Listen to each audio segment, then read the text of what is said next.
আলামিন তিনি ডাক দিয়া বললেন, আবু বকর, আল্লাহকে ভয় করে কাঁদছো, কান্নার পানির দাম কত জানুনি?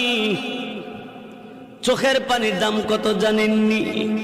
কঠিন কিয়ামতের ময়দানে আল্লাহ নবী জাহান্নামের পারে দাঁড়ায় দাঁড়ায় কাঁদবে আর বলবে, হে আল্লাহ, জাহান্নামের ভিতর আমার উম্মতেরা আছে, উদ্ধার কইরা দাও আল্লাহ, তাদেরকে মাফ কইরা দাও। আল্লাহ রাব্বুল আলামিন, আমার আল্লাহ তাআলা জিবরাইল ফেরেশতাকে বলবে, জিবরাইল,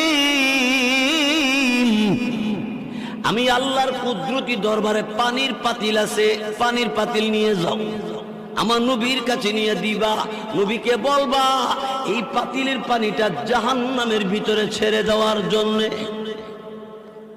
রাসূলের কাছে জিবরাইল পানির পাতিল দিবে, আর জিবরাইল ফেরেশতার কাছ থেকে রাসূল